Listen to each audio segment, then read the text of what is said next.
ಬನ್ನಿ ಮಧುಫಲ ತಿನ್ನಿ, ಬೇಗ ಆಡಿ ಬನ್ನಿ. ಆಕ್ಷನ್ ಮಾಡ್ಬೇಕು ಆಡ್ಕಂತ.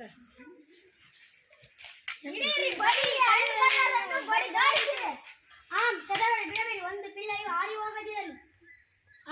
ಅಣ್ಣ ಅಮ್ಮ ಬನ್ನಿ ಬನ್ನಿ, ಟೇನ್ ಟೇನ್ ಚಿಕ್ಕಪ್ಪ ದಡಪ್ಪ ಹಣ್ಣು ತಿನ್ನಿ, ಟೇನ್ ಟೇನ್ ಎಲ್ಲಾನು ನಮ್ದೇ.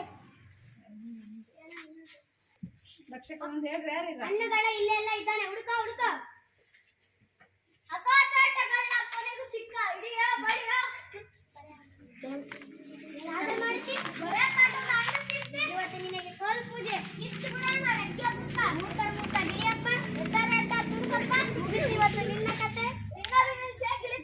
ಗೊತ್ತ ನಿನಗೆ ತೋಟ ಯಾರದ್ದು? ನಿಮ್ಮ ತಾತಂದೆ. ನಿಮ್ಮ ಅಪ್ಪಂದೆ? ನಮ್ಮ ರಾಜಂಗ. ಈ ಮರ ಈ ಗಿಡ ಹೂ ಹಣ್ಣು ಎಲ್ಲ ನಮ್ಮ ರಾಜಂಗ. ರಾಜ ಗೊತ್ತೇ?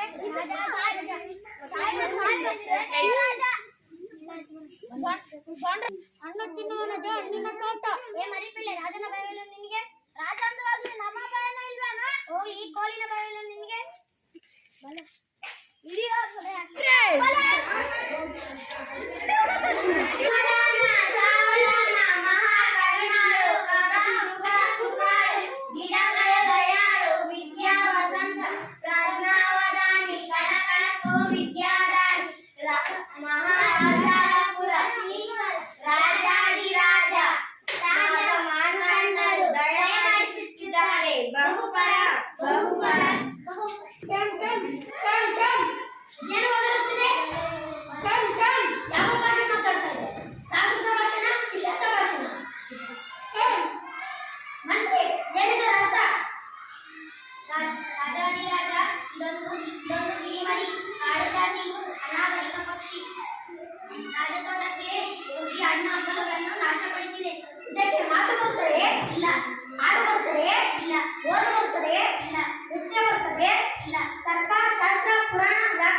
ಸುಶಿಕ್ಷಿತ ನಾಗರಿಕರಾಗಿದ್ದಲ್ಲಿ ಈ ಅನಾಗರಿಕ ಪಕ್ಷಿ ರಾಜತೋಟದಲ್ಲಿ ನಿರಕ್ಷರ ಪಕ್ಷಿ.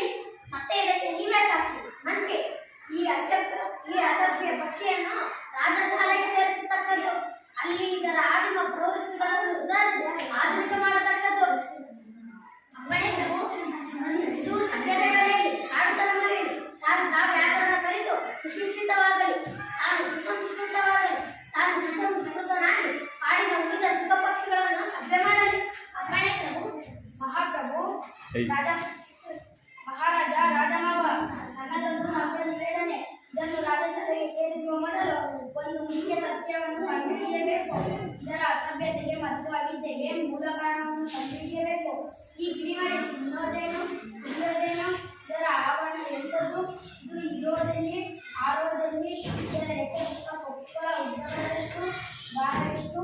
ಈ ಅಂಶಗಳ ಬಗ್ಗೆ ದೀರ್ಘ ಸಂಶೋಧನೆ ನಡೆಯಬೇಕು.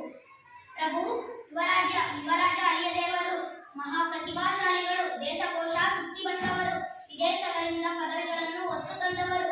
ಕಾಂಬೋಜ ದೇಶದಲ್ಲಿ ಪ್ರಾಣಿಶಾಸ್ತ್ರ ಪಕ್ಷಿಶಾಸ್ತ್ರ ಪಾರಂಗತರಾದವರು. ಸದ್ಯ ನಿರುದ್ಯೋಗಿಗಳು. ಅದಕ್ಕೆ ಒಂದು ವಿನಂತಿ. ಇಂದಿನಿಂದ ಅಳಿಯ ರಾಜ ಸುಖ ಶಿಕ್ಷಣದ ಮಂತ್ರಿ ಎಂದು ನೇಮಿಸಬೇಕು. ವಿನಂತಿಯನ್ನು ಸ್ವೀಕರಿಸಿದ್ದೇವೆ. ಅಳಿಯ ರಾಜ, ಇಂದಿನಿಂದ ನೀನು ಸುಖ ಶಿಕ್ಷಣದ ಮಂತ್ರಿ. ಮಹಾರಾಜ ರಾಜಮಾವ, ಇನ್ನೊಂದು ವಸಂತಕಾಲ ಬರೋದರೊಳಗಾಗಿ ಈ ಕಾಡುಗಿಳಿ ತನ್ನ ವನ್ಯ ವಿಹಾರವನ್ನು ಮರೆತಿರಬೇಕು. ಸಭ್ಯ ಸುಶಿಕ್ಷಿತ ಸುಸಂಸ್ಕೃತವಾಗಿರಬೇಕು. ಇದಕ್ಕಾಗಿ ನಮ್ಮ ವಿಶ್ವವಿದ್ಯಾಲಯದಲ್ಲಿ ಒಂದು ಸಂಸ್ಥೆಯನ್ನು ಸ್ಥಾಪಿಸಬೇಕು. ನಿನ್ನ ಕಾರ್ಯದಲ್ಲಿ ಜಯವಾಗಲಿ. ಮಂತ್ರಿ, ಜಂಗೂರ ಒಡೆಯಸು. ರಾಜ್ಯದ ಮೂಲೆಯ ಪ್ರತಿಯೊಬ್ಬ ಪ್ರಜೆಗೂ ಗೊತ್ತಾಗಲಿ. ಅಲ್ಪವಾದ ಒಂದು ಪಕ್ಷಿಯ ಶಿಕ್ಷಣ ಶಿಕ್ಷಣದಲ್ಲೂ ರಾಜರ ಆಸಕ್ತಿ ಎತ್ತಿದೆ ಎನ್ನುವುದು. ನಮ್ಮ ಪುತ್ರಿಯು ಸಂತುಷ್ಟಳಾಗಲಿ. ಹಳೆಯ ರಾಜ ಶಿಕ್ಷಣದ ಮಂತ್ರಿಯಾದ ಎಂದು